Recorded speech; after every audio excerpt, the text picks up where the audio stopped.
Hospital Night Shift. Only on SoapNet. Can you feel it in your body?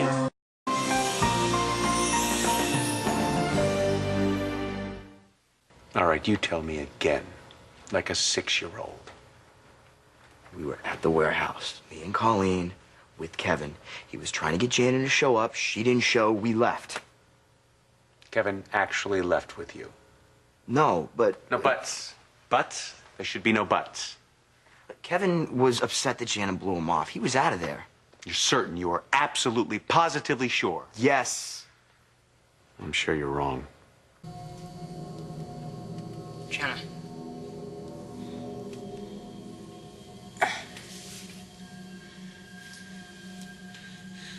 What happened?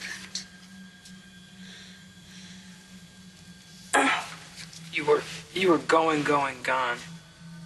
Some sort of fit. Oh, no. Did the baby see? Come again? Is Kate in a nursery? I don't want to scare her.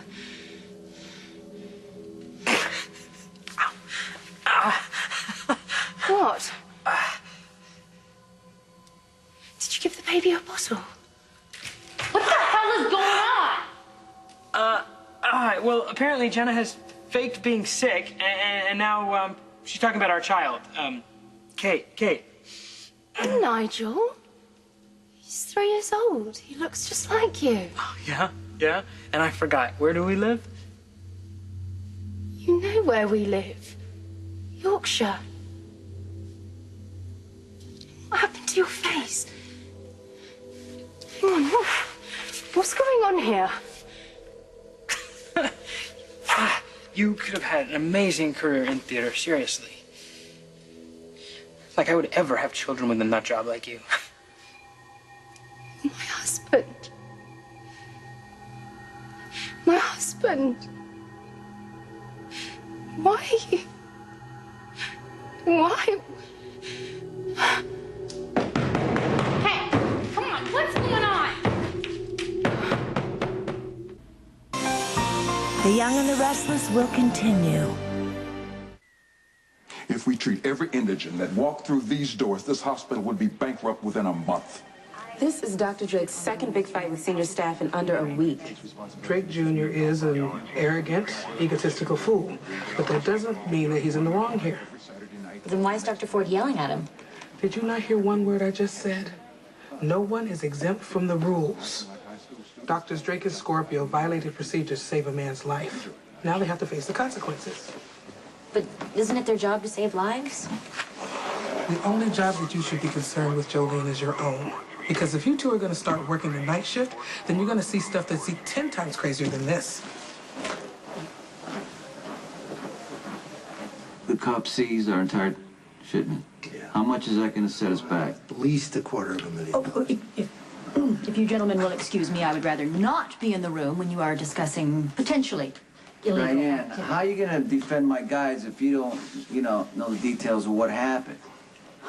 I'm going to pretend you didn't just say that.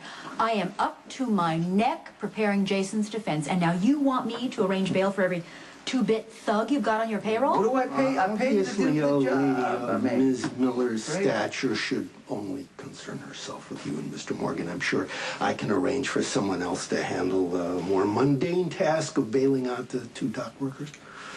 Well, thank you, Mr. Abrams. I certainly appreciate that. Of course, and may I say that I have been very impressed by the way that you have handled Mr. Corinthos and Mr. Morgan's affairs since you came on board.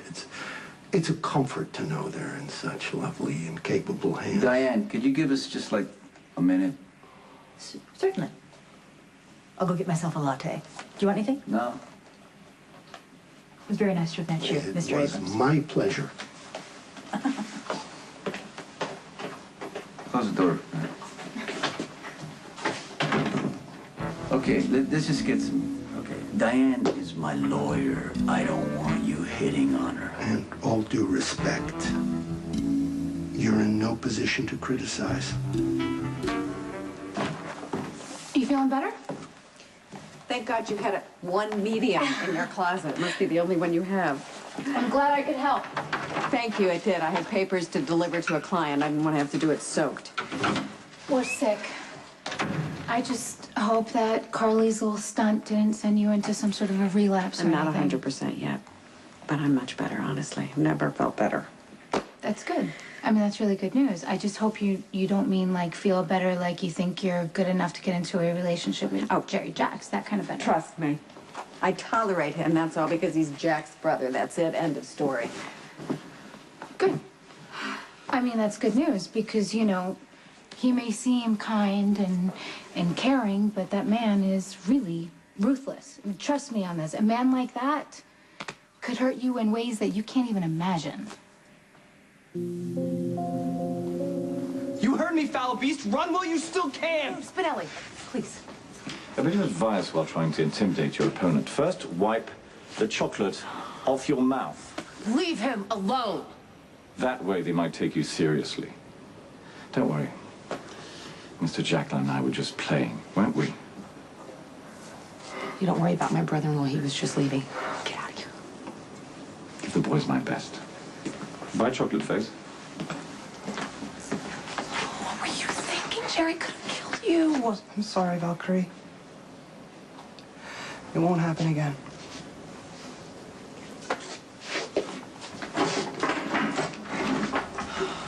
Hey.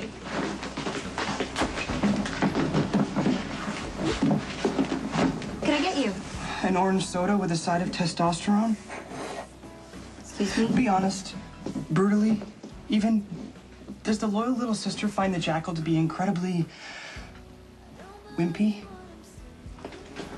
Oh, Carly, thank God I need your help.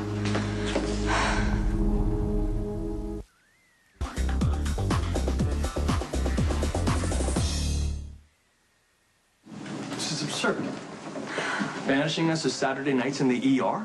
I can't believe Dr. Ford shoots out in front of everyone. I mean, for someone that's all about proper workplace behavior, he sure didn't have a problem making a scene. We save a man's life and now we get stuck doing stitches on drunk frat boys? How is that fair? Hey, what's up, you guys? Hey, so So? how'd the date with Laney go?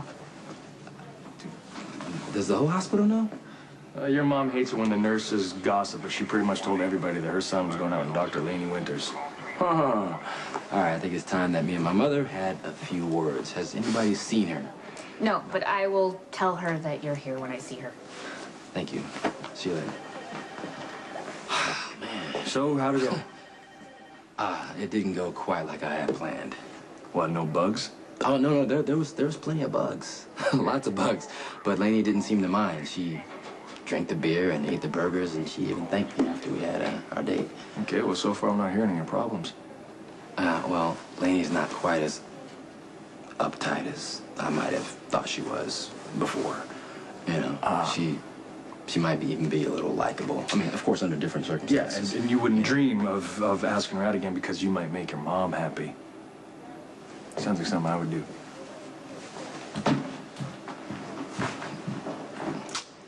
Jerry is a sociopath.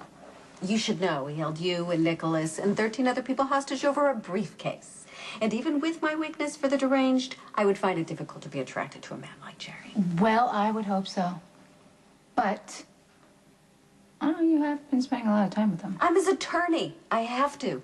I don't have a personal interest in him. I did have a personal interest in him when I thought he was this charming business associate of Nicholas, but now that I know he's a sociopath, I don't.